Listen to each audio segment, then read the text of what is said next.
ദിവ്യാത്മാക്കൾക്കെല്ലാം വിനീതമായ നമസ്കാരം. ക്ഷേത്രങ്ങളിൽ ഏതെല്ലാം തരത്തിലുള്ള ഉത്സവങ്ങളാണ് നാം നടത്താറുള്ളത്? ആ ഉത്സവം സന്തോഷം ആഘോഷിക്കുന്നത് സന്തോഷപ്രദമാണ്.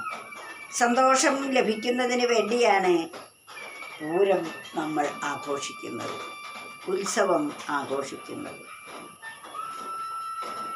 എന്നാൽ അതേ ഉത്സവം നമ്മുടെ ഓരോരുത്തരുടെയും ഗാത്രക്ഷേത്രത്തിലും നടക്കുന്നുണ്ട്. അത് നമുക്കറിയില്ല. നാം അതിലേക്ക് പ്രവേശിച്ചു കഴിയുമ്പോഴാണ് ഗാത്രക്ഷേത്രത്തിൻ്റെ മഹത്വമറിഞ്ഞ് ഗാത്രക്ഷേത്രത്തിലെ ക്ഷേത്രജ്ഞനെ അറിയുമ്പോൾ ഗാത്രക്ഷേത്രത്തിലെ പൂരം കാണാൻ നമുക്ക് സാധിക്കും. അതാണ് ഗാത്രക്ഷേത്രത്തിലെ പൂരത്തിനെ പാർത്തോനു ക്ഷേത്രമോ ഉത്സവമോ ക്ഷേത്രാദിയോ ഒന്നും ചിത്രമായി തോന്നില്ല പാർത്തലത്തിങ്കലൻ വ്യർത്ഥമൊക്കെ. ഗാത്രക്ഷേത്രത്തിലെ പൂരത്തിനെ ഗാത്രമാകുന്ന ശരീരമാകുന്ന ക്ഷേത്രത്തിലെ പൂരത്തിനെ ഏതൊരാളാണോ അറിയുന്നത് അവർക്ക് ഗാത്രക്ഷേത്രത്തിലെ പൂരത്തിനെ പാർത്തോനു പൂരമോ ഉത്സവമോ, ആരാണോ ഗാത്രക്ഷേത്രത്തിലെ പൂരം ആഘോഷിക്കുന്നത് അല്ലെങ്കിൽ കണ്ടിട്ടുള്ളത് അവർക്ക് ക്ഷേത്രാദിയോ ഒന്നും ചിത്രമായി തോന്നില്ല. ക്ഷേത്രങ്ങളൊക്കെ അത്ഭുതമായും വിചിത്രമായും തോന്നില്ല. ഓർത്താൽ ഇതൊക്കെയും വ്യർത്ഥമല്ലോ. എത്ര കാലം നമുക്ക് ക്ഷേത്രാദികളിൽ കൂടി അലഞ്ഞാലും ഗാത്രക്ഷേത്രത്തിലെ ദേവനെ കണ്ടെത്താൻ കഴിയുകയില്ല. എന്നാൽ നമുക്കൊരു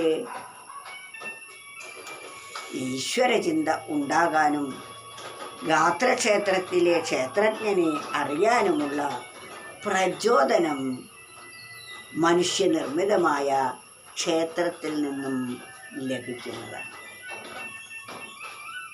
അതതിൻ്റെ ആദ്യപടിയാണ്. അത് നാം നിർവഹിച്ചേ പറ്റൂ.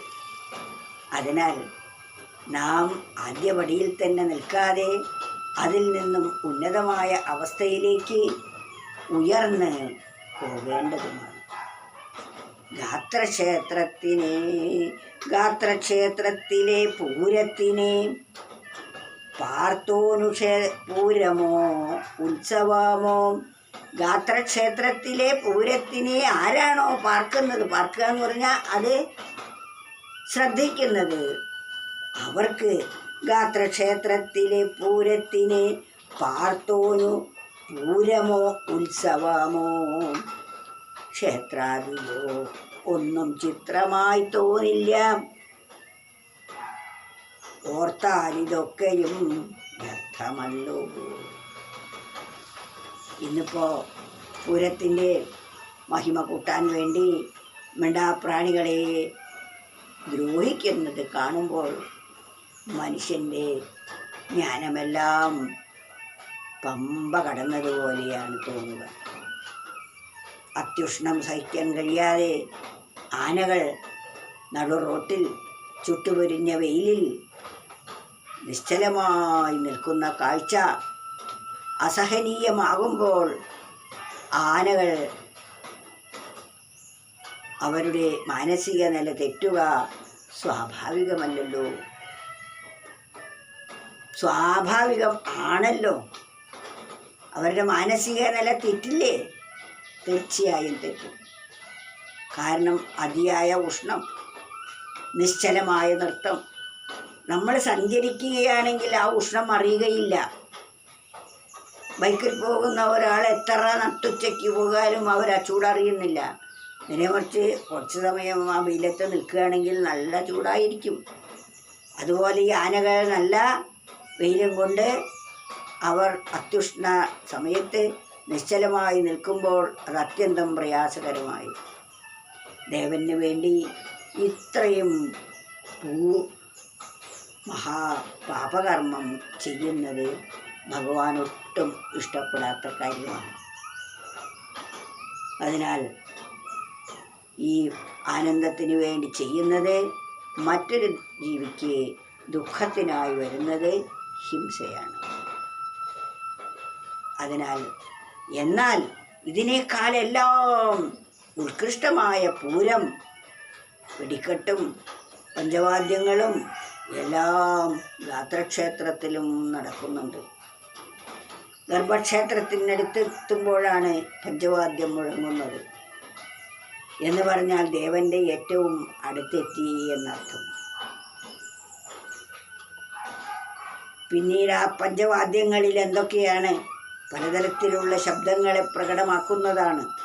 അതുപോലെ നമ്മുടെ അന്തർഗതമായ അന്തരാത്മാവിൻ്റെ ശബ്ദവും മനസ്സ് നിശ്ചലമാകുമ്പോൾ നമുക്ക് കേൾക്കാൻ സാധിക്കും. അതിന് നമ്മൾ ആത്മാവിനെ പാർത്തുകൊണ്ടേയിരിക്കണം. പാർക്കുക എന്നാൽ നിശ്ചലമായി മനസ്സിനെ ആത്മോന്മുഖം ആക്കി തീർക്കുക തന്നെ വേണം.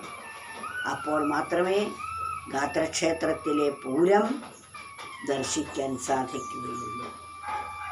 ഗാത്രക്ഷേത്രത്തിലെ പൂരത്തിനെ പാർത്തോനുപൂരമോ ഉത്സവമോ ക്ഷേത്രാദിയോ ഒന്നും ചിത്രമായി തോന്നില്ല. ഓർത്താൽ ഇതൊക്കെയും വ്യർത്ഥമല്ലോ.